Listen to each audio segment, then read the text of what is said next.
Hey, good morning. Welcome back to Trading Futures Live. This is Franco. This is another pre-market analysis video live. All right, let's jump right into it. Let's start with the news report, economic news report.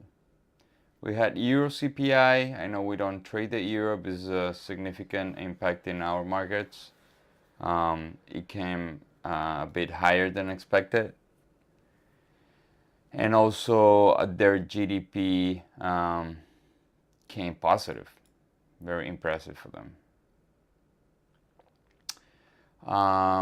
Here in the US, we had core PCE. This is the measure for inflation that the Feds like the most.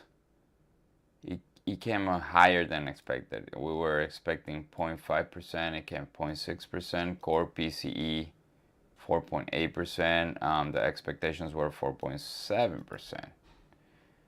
But here is the bad news.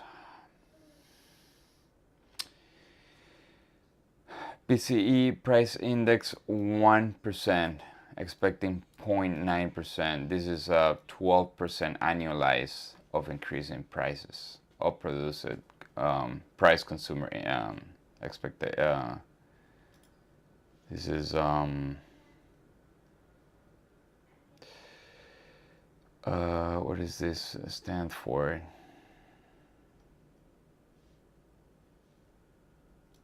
PC index. Producer consumer. What does this stand for? Let me check this back. Oh my God. Personal consumption expenditures. Personal consumption expenditures. This is what the Feds rely the most for inflation numbers. So this is what the Fed is monitoring. So my expectation of these results is that the Fed will be more hawkish in the next upcoming meetings. Then we have Chicago PMI at 9:45. And at 10 we have consumer sentiment and inflation expectations. All right, with that, we know we have news reports at 9:45 and news reports at 10. Let's go to the dollar. The dollar started to go up. It was dropping since Asia, like since yesterday.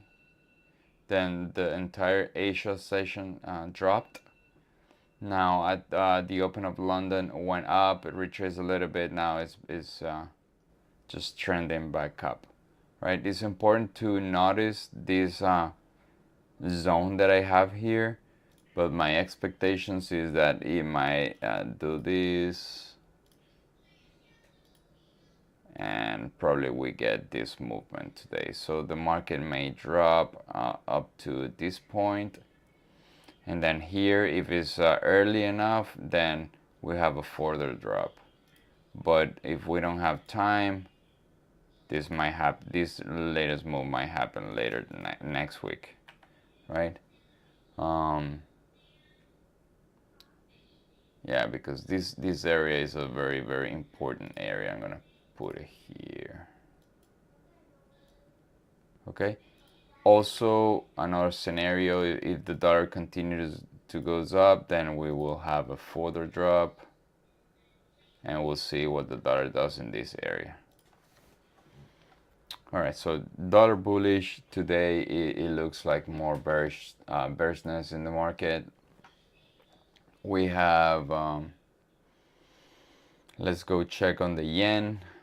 The dollar yen is going up, meaning that the dollar is the one that is strong. The yen is just stalling. It doesn't look like it's very strong today. It's more like a neutral currency today.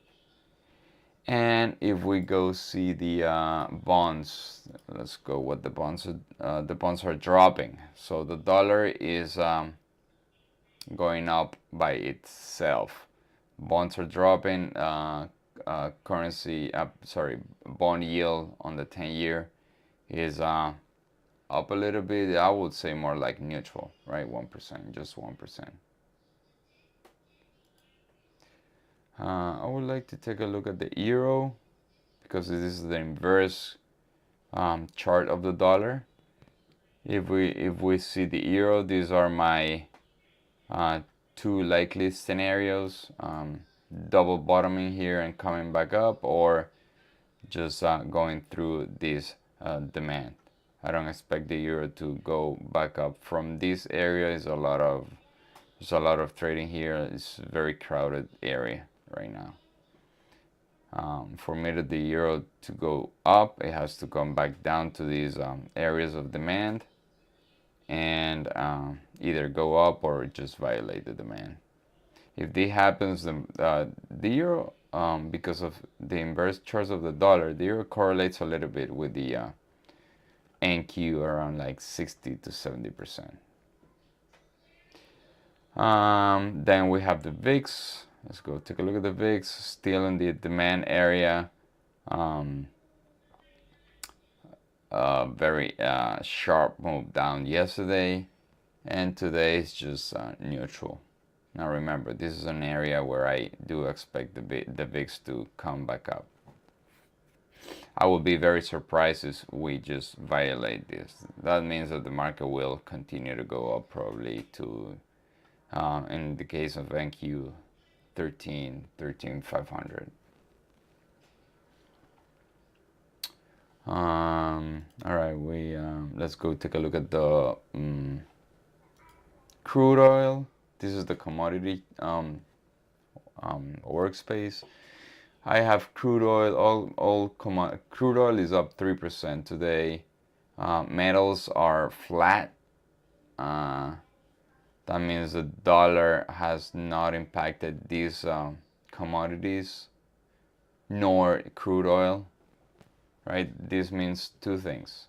Either this thing is going to turn around or the dollar is going to turn around. So let's monitor that during the day.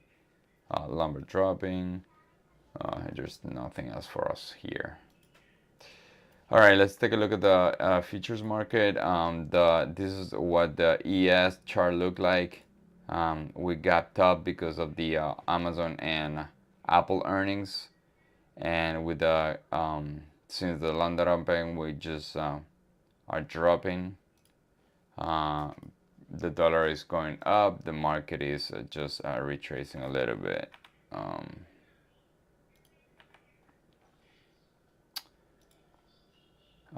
Here's the supply that I had marked out yesterday. There's some areas of interest here. I would say 10. I would say like this, right? See if we can have a retracement to this area. I do like more like this pivot here, right? But this is the formation. If we go to the lower time frame, let's go to the 5 minutes and check what is going on here. Yeah, we do have the perfect area here. Is fresh and is there you go, here it is.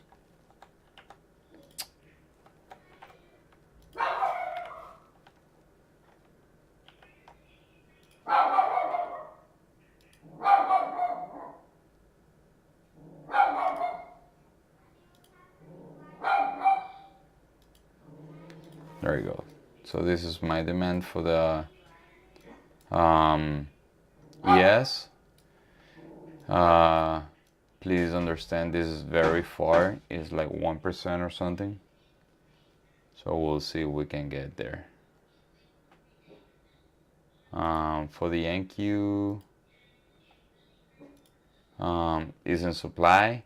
I never violated my supply, but it's yet to see if the NQ can come back to. The NQ looks like the most bullish one. If we go and take a look at 10, Ooh, it's like down here. Yeah, I would say more like this.